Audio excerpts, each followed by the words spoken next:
You know that moment when you're finally about to fall asleep, and out of nowhere your brain goes, hey, remember that thing you said in 8th grade? The one where you froze, said something completely wrong, and everyone just stared. Yeah. That cringe that just hit you, that might not mean what you think it does. Most people think their brain is broken, that they're just anxious, self-obsessed, or too sensitive. But psychology says something completely different. And honestly, it's a little mind-bending. If you're someone who stares at the ceiling at 2 a.m., replaying a conversation from 3 years ago, you're about to understand yourself in a way most people never do. Today, we're breaking down the psychology of why your brain tortures you with embarrassing memories at night, something society completely misunderstands. Here's the thing. Your brain isn't trying to humiliate you, it's trying to protect you. Every embarrassing moment your brain replays is actually it running a simulation, searching for what went wrong so it can make sure it never happens again. It's your brain's version of a security update. Psychologists call this the default mode network, a system in your brain that activates the second you stop focusing on a task.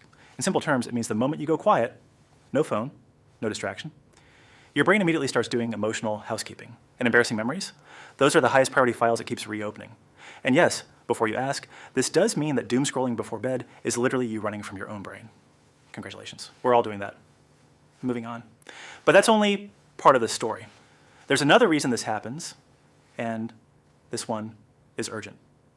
Your brain replays these moments because it's deeply wired to care about social belonging. For thousands of years, being rejected by your group wasn't embarrassing. It was deadly. So your brain treats every awkward interaction like a survival threat, even if it was just a weird comment at a party.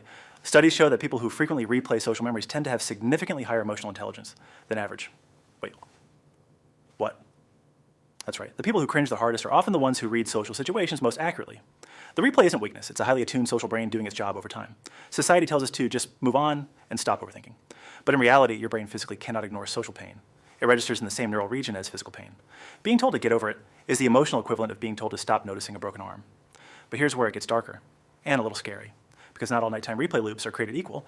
And one specific type is a sign your nervous system is sending you a warning you shouldn't ignore when the replays don't stop, when they spiral into shame, self-blame, and a desperate need to go back and fix everything. That's no longer your brain protecting you. That's anxiety. That's unprocessed emotional trauma. That's your nervous system stuck in a loop it doesn't know how to exit. And if that sounds familiar, please don't skip past this. So the real question is, are you replaying these moments because your brain is trying to learn and grow? Or because somewhere inside, you genuinely believe you're the embarrassing thing that happened? That difference matters more than most people ever stop to ask. Because if it's the first one, you're not broken. You're not too much. You're not weak. You're someone with a brain that takes connection seriously. And in a world full of people who stop caring what they do to others, that is rare. That is actually something worth keeping. Psychologists call this socially anxious empathy processing, a pattern seen most in people who feel things deeply and who genuinely care about how they affect the world around them. You don't think about your impact because you're insecure. You think about it because you're conscious. Subscribe if this sounds like you, because every video on this channel is built for the people who think too deeply in a world that rewards thinking too little. Tell me in the comments, which embarrassing memory does your brain love to replay the most? You don't have to share the details, even just the year it happened. I promise you're not alone. And if you found this interesting, the next video is going to explain something about your mind that most people spend their entire lives never realizing. It has to do with the story you tell yourself when no one's watching. See you there.